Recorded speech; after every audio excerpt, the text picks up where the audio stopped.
You have A, B, and C projects that you're working on. A is your number one project. You have to get this done in order for you to be successful. B are great foundational pieces as well. These are going to add to your growth. C, everybody can do. I said, tell me, who do you have on your team of 13 people? 13 people on his team in Mexico. I said, Jonathan, who can you delegate to with full confidence? Jonathan thought for a moment, and he thought. He finished up his little piece of chicken. I am very cheap. I took him out to eat fried chicken. And he thought, as he sat there, he said, Larry, he said, I think I have two people. I have two people that I have confidence in. And he explained to me the role that each one plays. And then I asked him the question.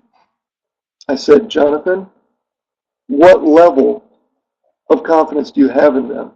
I know you say you have full confidence, but what level of confidence do you have in them? Are you assigning them A projects, B projects, or C projects? He said, oh, Larry, I'm only giving them C projects. Oh, Larry, I'm only giving them C projects. What's that mean as a leader? He has to do all of the A projects. He has to do all of the B projects. He's working on maybe 5 top-level projects, maybe 10 B-level projects, and he's starting to give them the C-level projects. So I asked him, I said, Jonathan, what's it going to take to be able to give them A-level projects? He says, confidence. Confidence. He says, I still don't have full confidence in them. Let me go back to my earlier question, Jonathan. Who do you have full confidence in that you can give things to? I guess I don't have anybody at the A level.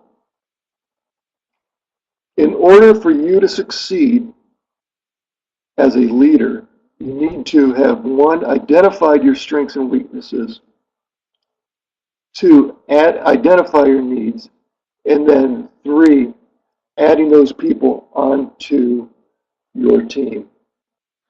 So if we could just break it down here just for a second here, and let's talk real quick about and perhaps maybe you're not like this, but I am, and so maybe I'll just talk to myself for a second. But after you've identified your needs, one of the most difficult things to do is to give up control. And you don't want to give up control because you know that you can do it, you know how you want to do it, and because you've been hurt before. They failed me. They did not turn it in. Well, as we go into the second section of this, of leading your team, of delegating, there's a couple of pieces that become very, very important for us. The first is leading your team. And or the first section of leading your team here is really setting the vision with clear objectives. How do we get from here to there? Just earlier this morning, I was sharing with Ramon and with John that one of the things that we're working on is the Harper Lee book. We won the rights for Harper Lee for Spanish worldwide. And that in and of itself is a whole other seminar just on negotiation that we went through. Just a great story. Maybe sometime we'll be able to share that fully as well. But in doing so, we needed to set clear objectives for possibly 25 different areas of the company that are affected by our acquisition of Harper Lee and Go Set a Watchman. As you know, Harper Lee, Go Set a Watchman is a very big book worldwide, globally, that will be launching here in about 6 to 8 weeks, about 8 weeks right now. Wow, only 8 more weeks. Well, part of what we had to do is we needed to sit down. We said, how do we get from here to there? How do we actually come around and bring in our highly secure manuscript? How do we get it from English to Spanish to a high literary volume or level? And then how do we coordinate the cover? How do we coordinate the printer? How do we coordinate the sales with launch dates? How do we get from here to there? And so as we did, we set out exactly where we were. We said, here's where we want to be on July 14th. On July 14th, we want to have X number of books being available in the stores. And that was something that we've never done, that X number before. And so one of the things we needed to do was set out a plan. A plan is nothing more than really our strategy. So we laid out a strategy and said, who is in charge, who's doing what, when's it need to be there. It'll look much like this sheet here. Well, we said, let's set out measurable action plans. Who, what, and when. So the first part here is with action. Prepare a marketing plan for flagship title. Who? Juan. Juan, I am entrusting to you our marketing plan. What? I need to ensure we understand our strategies and tactics to promote this title well. When do I need that back by? I need to have that fully in place by May 26th. Fully in place by May 26th. For a meeting that we're going to have. Prepare covers for author meeting. Sharon, you're in charge. What are you going to do? You're going to prepare 4 cover concepts that will allow us to align direction with the author. When do I need this back by? June 1st. So as we looked at that, and as we set out all of our looking here for our visions and clear objectives, when are we going to do things? Why are we going to do things? How are we going to get them done? We see 1, 2, 3, and then 4. Look at this little number 4 here. What are the next steps? What are the things that we need to do to make sure that we're moving forward? And so I have 2 options as a leader. We lay out all the steps. We give, out of this slide here, maybe there's 25 different steps that need to take place. People doing their work. People getting coordinated on here. I have 2 options. I have 2 options with Juan. I can wait and see where he is on May 26th when we sit down for a meeting. I can wait and see where he is on May 25th, right before the meeting. And what happens on May 25th so many times as leaders? If you're like me and you found that somebody didn't do it, you scramble right at the last minute there to make sure that it was done. So what we do is we set out these measurable action plans. Who, what, when. And here's one of the things that I've learned over the last several years. That I insert right here another box. And in this box, what I do is I make a phone call. Now, for my offices, I have offices here in Nashville, we have offices in Miami, we have offices in Mexico, offices in Grand Rapids. That's why I say I make a call. Sometimes I walk over to the desk and I ask a couple questions. The first question, and especially as managers, you already know the answer. You already know the bigger picture. What is it that we're all working on? And you know the priority level. You know, how many A's do we have going on? How many B's do we have going on? How many C projects do we have going on? You know the bigger picture on your A's. And so you will walk in and you say to Juan, how are we coming on the marketing plan? This is due in 1 week. I'd like to see where we are. I'd like to see where we are on the marketing plan. And then what we do is I say, remember, this is what we've assigned out that we're going for. Here's exactly what our marketing action items here were for the marketing. Prepare the marketing plan. Ensure we understand our strategies. Juan, today is May 19th. I want to see where we are ready here for the 26th. I want to make sure as managing, as the manager here, I want to make sure that it aligns with the rest of our strategies. Because I know what Sharon is doing in covers. I know what so-and-so is doing in sales. We need to make sure that we're aligned. So that's one of the things that I do is I make that early call. The second time that here's the strategy, here's the lineup, go get it. In something like that, it may take a couple of times for you to meet with your team. It may take a couple of times for you to work with them in getting them to know your expectations, especially in a culture that I work with. A lot of times we stereotype it a lot, but we do have a culture of moving things to tomorrow.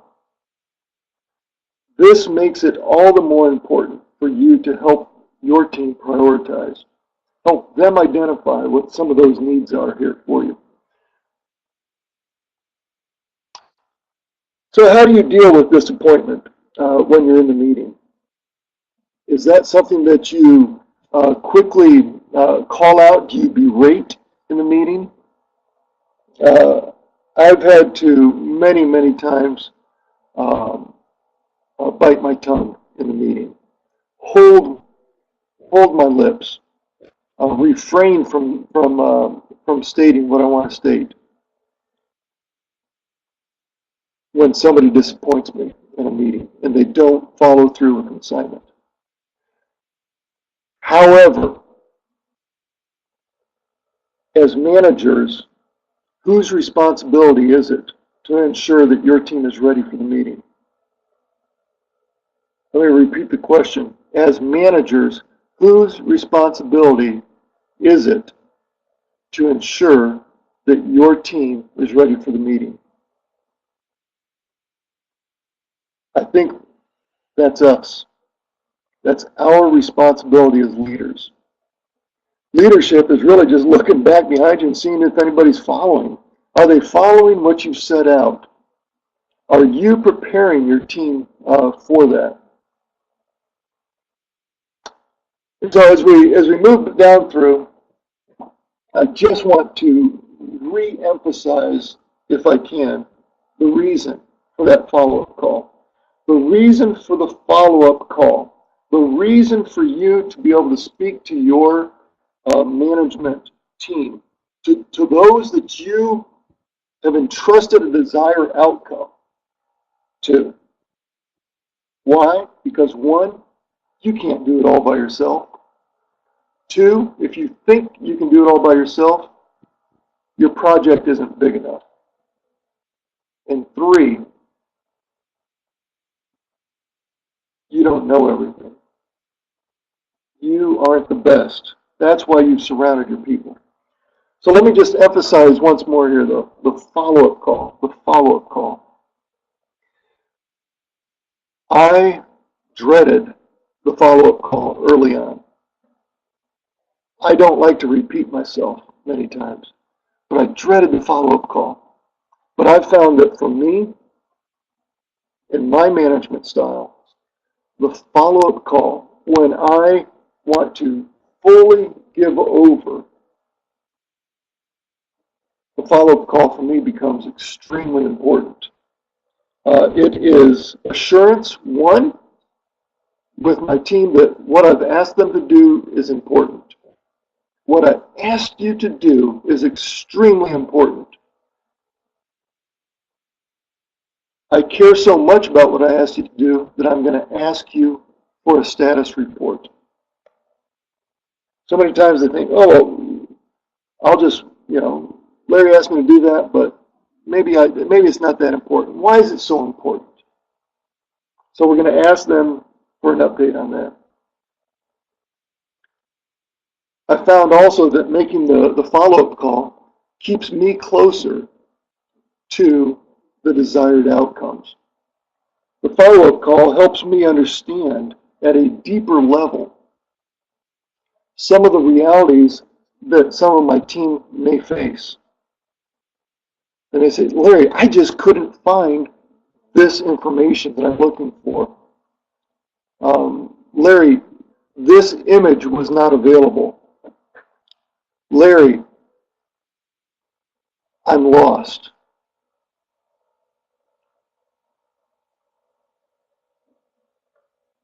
As we begin to help our folks, help our team, we build confidence in them, we allow them to bring their skills to the forefront. And when we do that,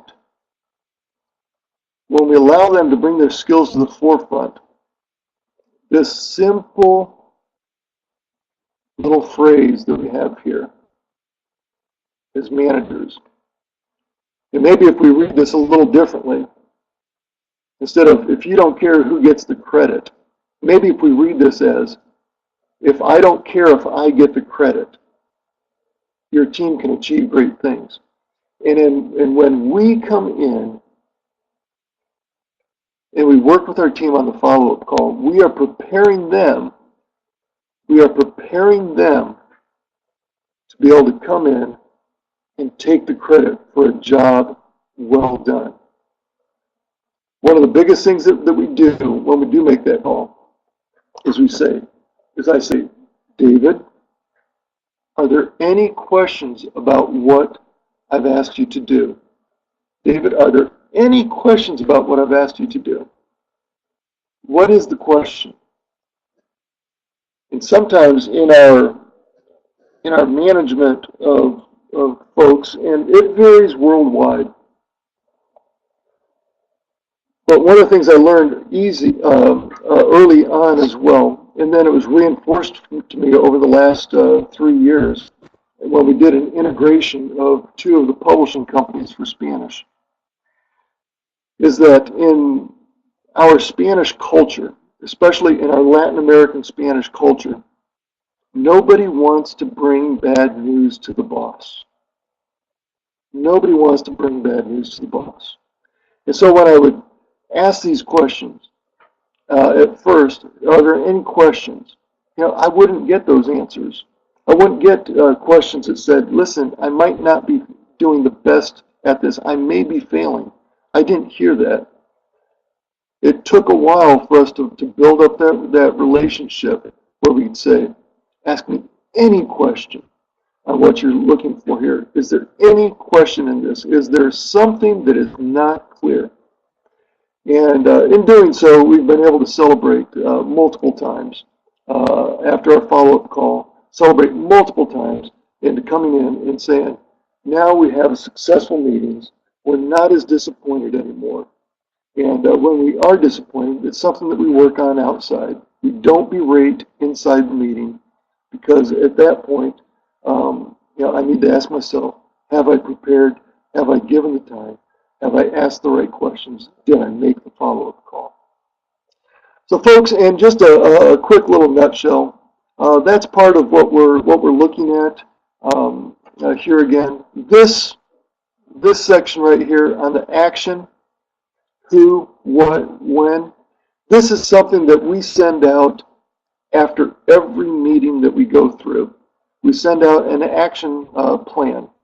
And I have one that I have two that we're working on right now with my team. One is for Harper Lee launch on July 14th. And the other is that I'm absorbing another company into our company right now. And there are 1,000 things that we need to do. But we've set up on this an action plan. Who's going to do what? How are we going to measure our success? And when does it need to be done? And that one needs to be done. This one where we're incorporating another company right now needs to be done for July 1st. But we have ongoing meetings on this where we ask the question, how are we coming on this? I have a meeting coming up this Wednesday where we're asking the tough questions of everybody. How are you coming along on this? How are you coming along on this? We have side calls that go on constantly, making sure everybody is aligned into this part here. So how do you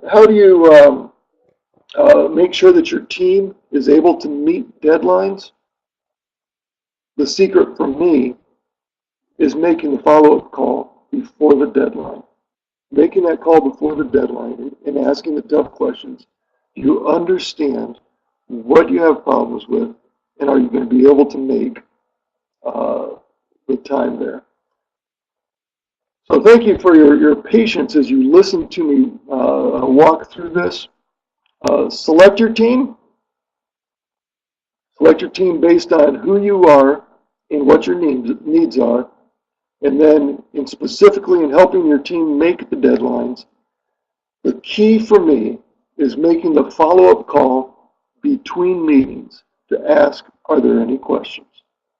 And that's where we find that we begin to drive profitability as well as the ability for our leadership team to grow at the same time. So thank you very much for listening through on this.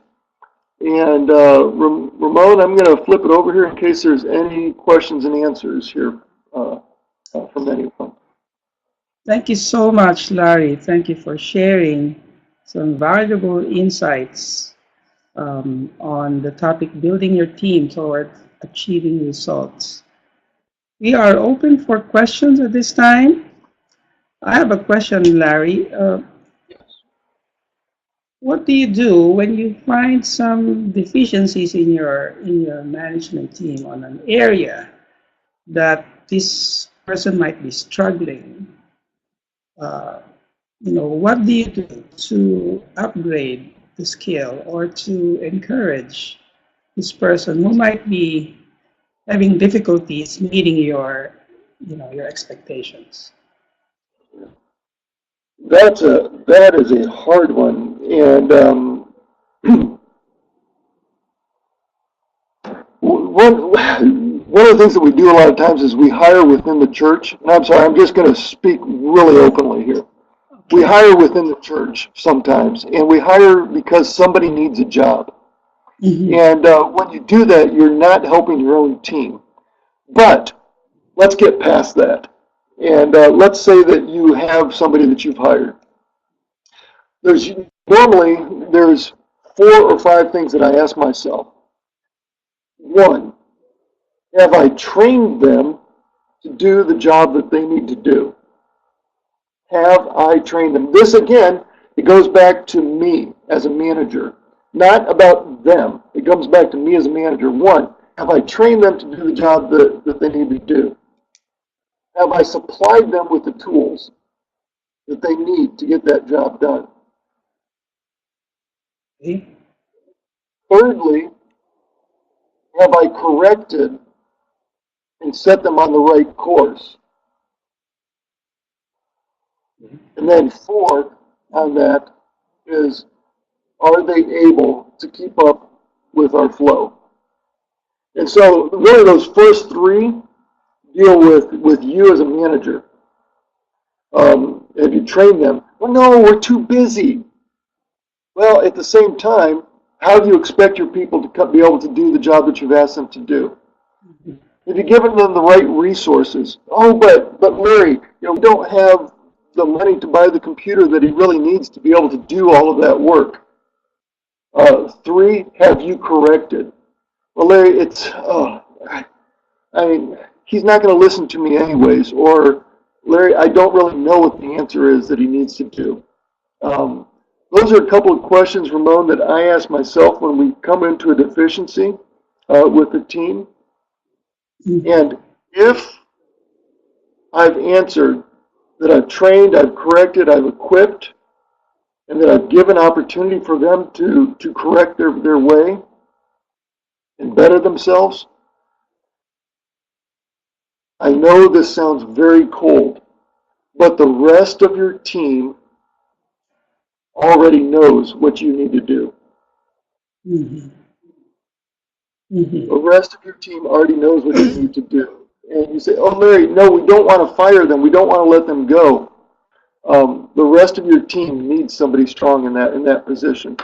That quickly becomes the weakest link on your team. And you have one of two options. You can keep that person on, and you can continue to do the work yourself. Mm-hmm. Or you can replace that person. Mm-hmm. But ask yourself those 3 things, have I trained, have I equipped, and have I corrected? I like your insight there, Larry, because the responsibility rests on you, on the leader, and not really blame the person who may not be achieving, his job or producing results. So thank you for that. John is asking, tell us more about how you choose your staff, your team members. You mentioned wanting people with strengths that you do not have. So you complement one another, but what are the bottom line skills and qualities you want all your staff to have? Yeah. Many times in the hiring process, I've always said, find a person of character, find a really good person, and then find something for them to do. Hire great people and find something for them to do. That's the underlying bottom line skill quality. I can teach how to do something. Character, you really, it's a tough thing to teach character sometimes for somebody to really grasp that. But when we're going through, we identify when we first post a job, and I say, I need a new publicist. Well, what kind of a publicist do we need? And so I sit down with the marketing team. Just as an example, I would sit down with the marketing team and I would say, what is it that we really need this person to do? And we go through a list of things that we want them to do. We say, well, we want them to be able to do online social media marketing. And I would say, well, Jake, aren't you very good at online social media marketing? Yes, but I don't have the time to do it. But Jake, that's a strength of yours. So what is keeping you from doing your strength? Well, Larry, I have to do all of this paperwork that we have to do to fill out forms, to get people paid, to send out samples. Now we've identified a need. Now I need to find somebody that's tedious, somebody that says, I want to follow a plan. I don't want to create a plan, I want to follow a plan. I want to execute something. And John, those are some of the things that we do when we start going down through.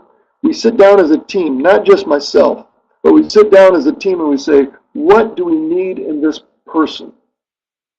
And then when we actually go through the hiring process,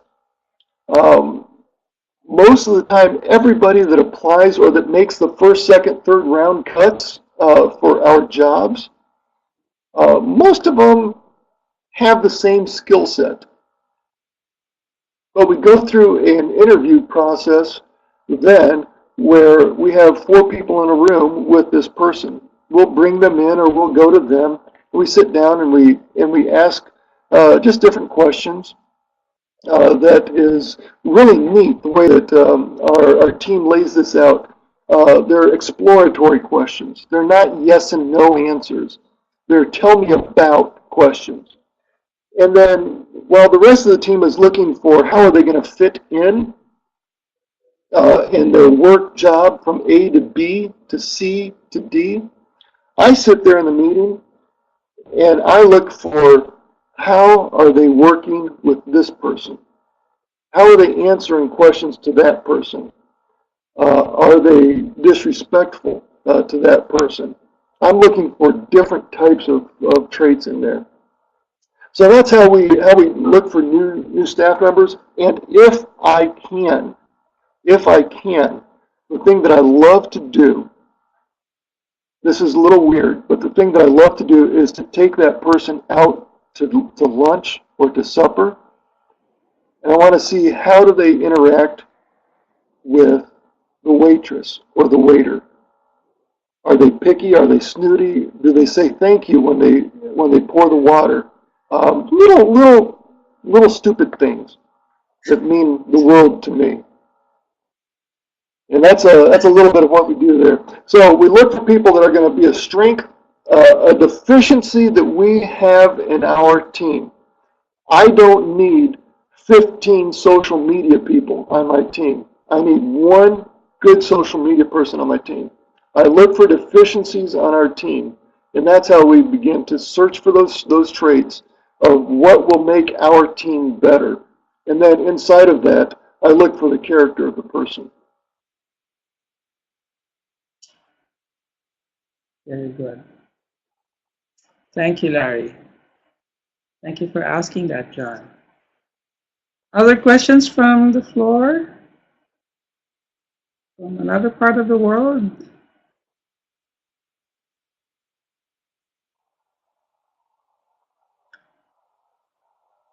I like your suggestion to send out an action plan after every meeting. That's really, make sure that everyone knows what are the steps, the next steps, and who is accountable, who's supposed to do what, and the deadline, and make it really very clear. Yeah. I like so that. many times, Ramon, I've gotten up from a meeting and I can't remember what happened in the first 5 minutes of the meeting. And all we can remember is those last little things. And then somebody comes up to you later and says, "Hey, Larry, what do you think? Are you working on this?" And you're like, "Oh, that's right. That was part of that meeting. I forgot." And so an action plan is something that we do as we walk down through the meeting. Sometimes I will say, like I did in a meeting last Wednesday, I said, I'm going to make that an action plan. Jonathan, I need you to do this. And we spelled out at the end of the meeting, we walked down through all of the action plan items, who was responsible and what our desired outcome was. And everybody agrees on that. And then we send it out by email to everybody. Very good. It's a discipline, though, too. Indeed. Yeah. Rodney is typing something. Rodney, you have a question?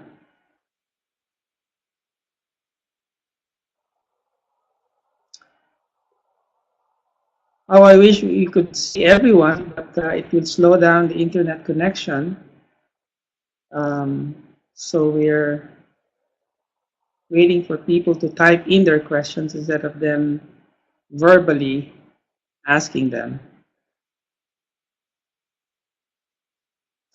The follow-up calls is also very important. Rodney says, what are some of the ways you incentivize the team and affirm their successes? Absolutely. A lot of this will depend on what your internal HR policies will be. Before, we used to give out little gift cards and just say, "Hey, you did a great job on this. Go do that." But we're finding out that those are you need to pay taxes on those things. And so I say, it depends a little bit on some of your HR issues. I have 5 kids, and they say, well, Larry, where are you going with the 5 kids story? Each one of my 5 kids responds differently. And my oldest son, for him, it's a matter of time. With my middle daughter, if I look at her crosswise, or with my son, if I say I'm disappointed, or if I come in and I want to affirm him, for him it's a slap on the back. With my son is I'm so proud of you. With my youngest daughter, it's you did that. It's words of affirmation. All of our kids are different.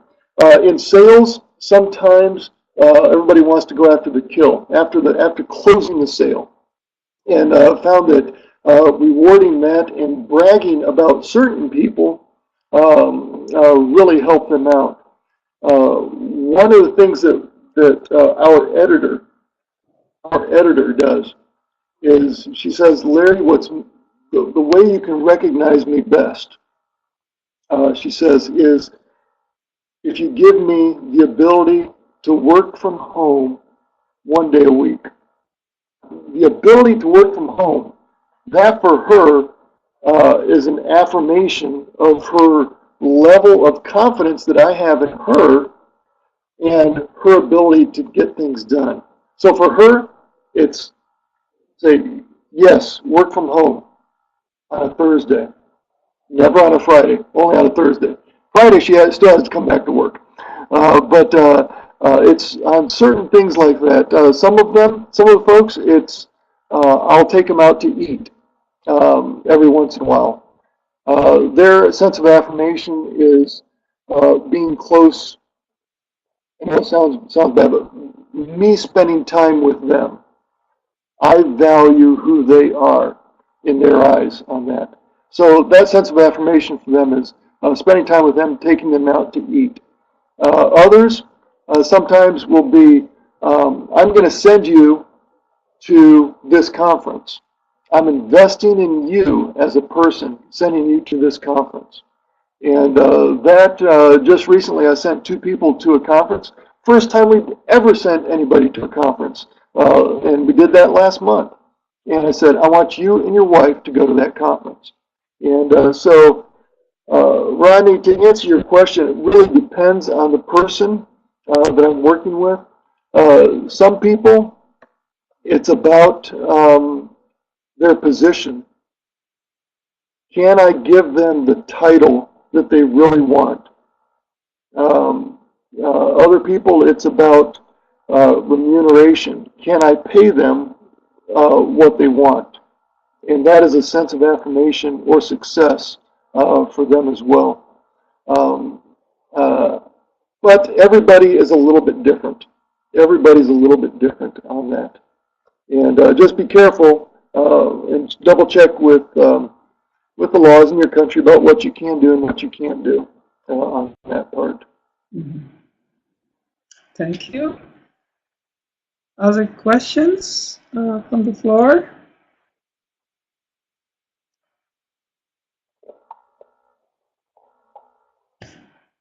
And sometimes, Rodney, all we do is we do have. Tracy is typing a question. Levels. Okay, and as Tracy's typing, Rodney, one of the things that we also do sometimes is we have different levels of things like if somebody's been here 5 years, if somebody's been here 10 years, 15 years, we give them that for longevity as well, and then we openly speak about that person and what they've been working on and how they're contributing to the team as well.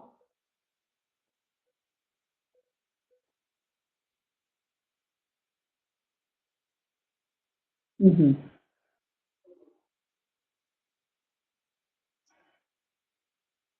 Thank you. Okay. Tracy says, how do you balance the workload among your team members? Do they feel the decision is made fairly? not always. And sometimes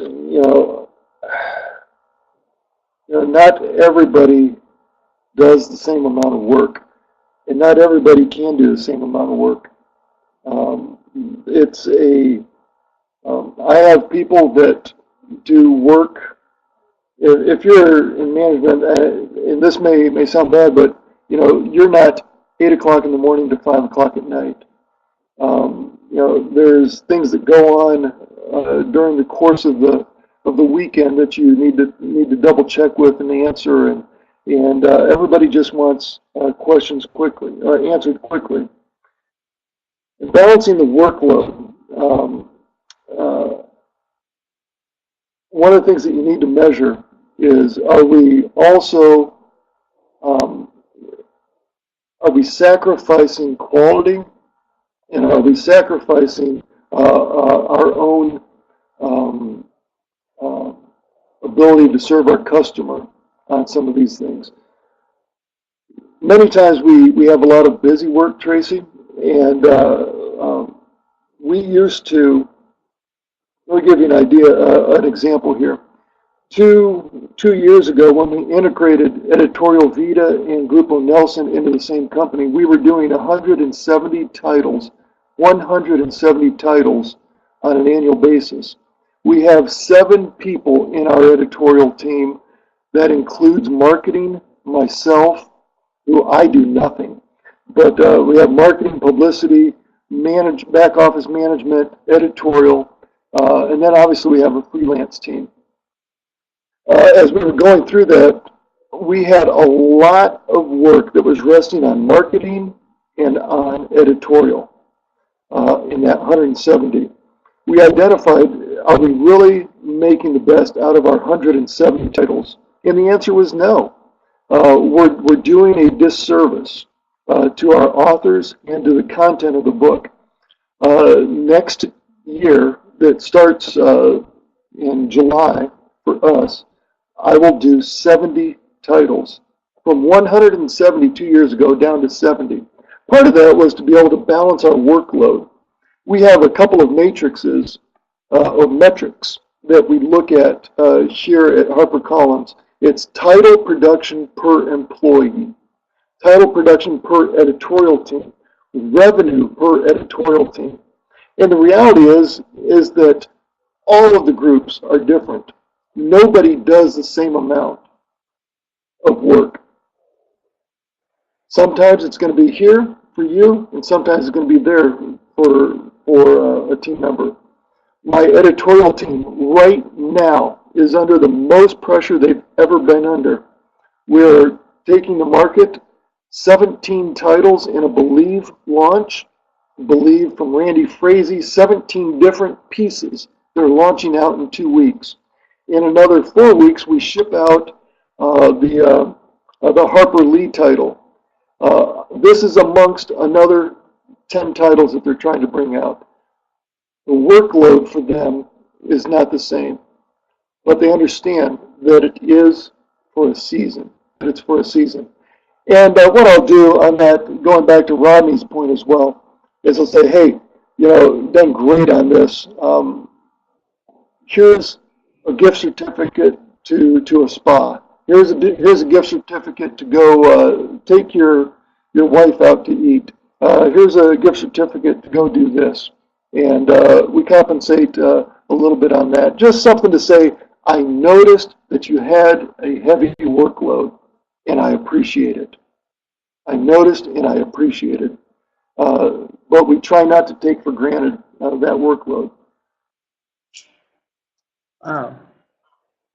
You're being sensitive and caring and loving to your staff, at the same time demanding results, of course. So that's balancing as well.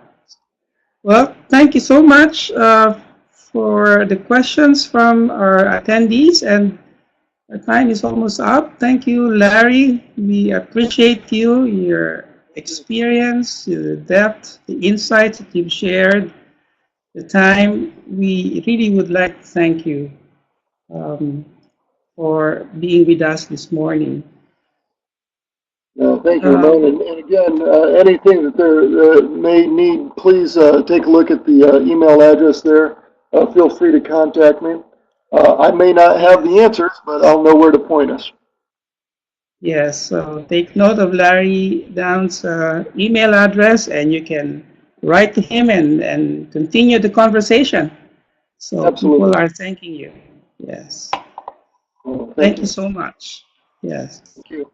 Well, this webinar is being brought to you by MAI, Media Associates International. We are passionate about developing and nurturing local authors who can reach out to their own people with content written in their own language and in their local context. We also would like to see indigenous Christian publishers become self-sustainable, able to generate enough income to cover all expenses, operate profitably, and grow.